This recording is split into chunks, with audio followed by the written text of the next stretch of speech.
आज 5 किलो अनाज दे करके उनके श्रम की लूट हो रही है, उनके रोजगार की लूट हो रही है, किसानों के उत्पाद की लूट हो रही है, किसानों की जमीन की लूट हो रही है। और ये पूरे देश में हो रही है कि जो बच्चे शहर में नौकरी करने गए थे, मजदूरी करने गए थे, आज देहात में 13% जो है आबादी देहात की बढ़ गई है।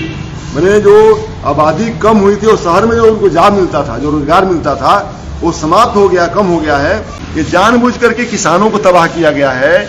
और बिल्कुल ठीक बात है कि पूंजीवाद जो इस समय चरम पर है भारत के अंदर, किसानों की जमीन पर और किसानों के उत्पाद पर और मजदूरों के श्रम पर उनकी नजर टिकी हुई है। इसलिए जितने कानून 10 सालों के अंदर बनाए गए हैं, तो किसानों के खिलाफ बनाए गए हैं, मजदूरों के खिलाफ बनाए गए हैं। तो दोस्तों, आप देख सकते हैं किस तरीके से लोगों की जिंदगियां बर्बाद कर दी गई हैं सरकार के द्वारा पूंजीपतियों के हक में। 250 करोड़ रुपए की जमीन सिर्फ 17 करोड़ रुपए में एक तरह से डकैती की गई है और उलझाया जा रहा है हम लोगों को हिंदू मुसलमान के झगड़े में। तो ये बहुत दुखद है और उम्मीद है कि हम इस लड़ाई को इनके साथ जुड़ करके आगे बढ़ाएंगे और इनको न्याय दिलाने में सबकी मदद से हम लोग इनकी संघर्ष में शामिल होंगे। आप कुछ कहना चाहेंगे? हमारे साथ शिवाजी राय जी हैं, किसान नेता जी। ये मिल जब 1996 में बंद हो गई थी जी, तो 1999 में उत्तर प्रदेश में कल्याण सिंह की सरकार थी, जो भाजपा की सरकार थी, और केंद्र में अटल बिहारी वाजपेयी की सरकार थी। अच्छा। इस मिल को और इसके समेत 3 मिलें और थी, जो 4 मिल थी, मात्र 19 करोड़ में 4 मिलों को बेचा गया था। अच्छा। उस जमाने में। और ये तय हुआ कि 6 साल बाद, 6 साल के अंदर भुगतान करेंगे। अच्छा। उन्होंने भुगतान नहीं किया इसका, उधारी में बेच दी गई और उधारी में बेच दी गई। सिर्फ इसलिए कि सरकार अल्पमत की थी, तो उनके एमएलए 2-3 जीते लोकतांत्रिक कांग्रेस के, उन्होंने समर्थन दिया था उनका। अच्छा। तो ये इस मिल को दान में, सरकार चलाने के लिए दान में दिया गया था हरशंकर तिवारी को। उन्होंने 1 पैसे भुगतान नहीं किया था। जब नहीं किया तो मिल दूसरे तीसरे हाथों में चली गई। आज राजेंद्र इस्पात जो है उस मिल को खरीदा हुआ है। इस तरह से पूरे उत्तर प्रदेश में खास करके जो निगम की मिलें थी या केंद्र सरकार की मिलें थी, उन मिलों को खत्म कर दिया गया। कोई विकल्प नहीं बचा किसानों के पास आज की तारीख में। बहुत मामूली मिलें हैं जो कम से कम मिलें चल रही है। एक मिल देवरिया में प्रताप फैक्ट्री है, वो 1 महीने चलती है, वो भुगतान नहीं देता है। तो अच्छा। किसान बिल्कुल बदहाल है। किसानों की नकदी फसल गायब हो चुकी है।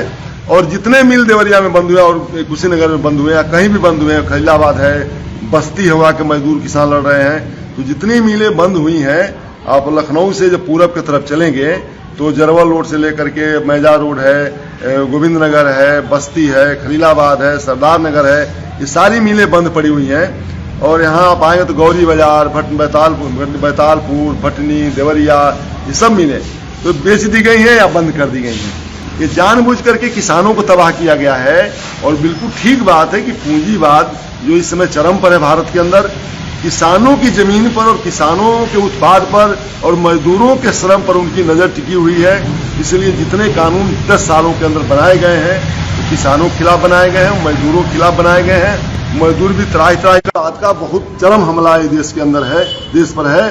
और हम किसानों मजदूरों के बच्चों को सांप्रदायिकता में फंसाया जा रहा है, जातिवाद में झगड़े में फंसाया जा रहा है, उनको जो है दारू पिलाकर जो है उनको बर्बाद किया जा रहा है और ये लठैत बनाया जा रहा है। उनको पूंजीपतियों के हाथों में उनको दे दिया गया, सौंप दिया गया है। हमारे बच्चे जो नौकरी पाते थे सरकार के यहाँ, वो नौकरियां बंद कर दी गई हैं। मिलिट्री में भी जो बच्चे यहाँ नौकरी में जाते थे, जो तैयारी करते थे बच्चे, वो 4 साल का जो उनका अग्निवीर जो दे दिया गया, उनको अग्निपथ के माध्यम से अग्निवीर बनाया गया, उनकी जिंदगी खत्म की जा रही है।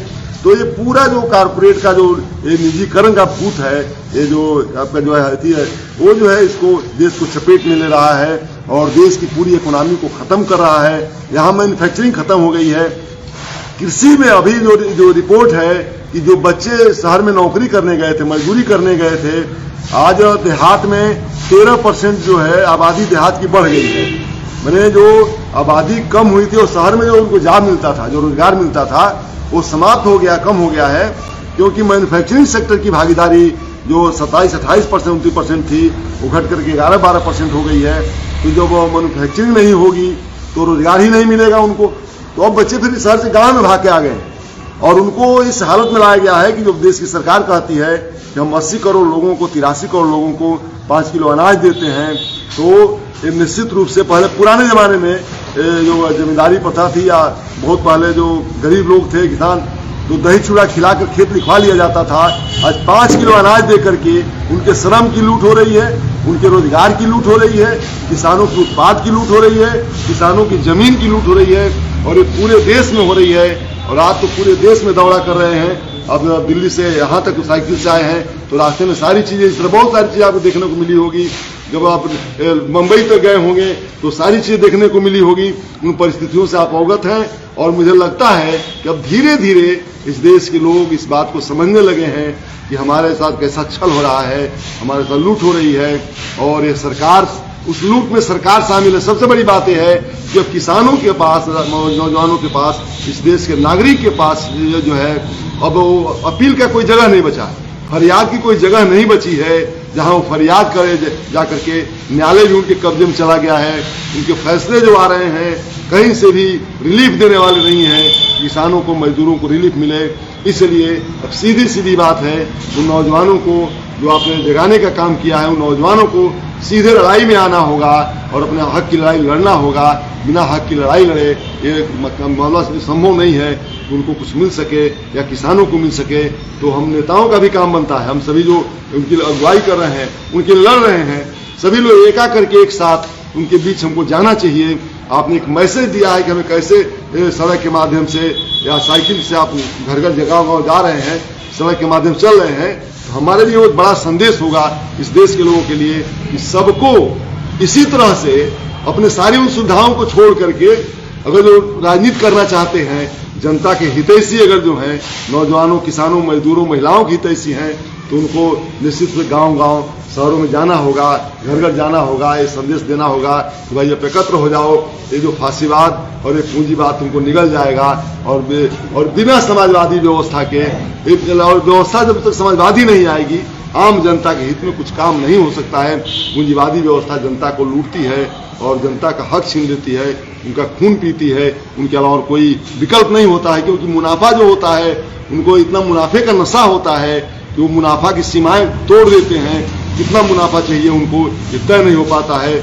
और जब सरकार उनके साथ शामिल हो जाए तब तो खैर कोई बात ही नहीं है कि फिर उम्मीद करें कि वो कितना मुनाफा लेंगे, नहीं लेंगे। हम उनके मुनाफे के साधन बन के रह जाते हैं। हम मनुष्य नहीं रह जाते, हम नागरिक नहीं रह जाते हैं। इसलिए नागरिक अधिकारों की लड़ाई, मानवाधिकारों की लड़ाई लड़ना जरूरी है आज की तारीख में। धन्यवाद।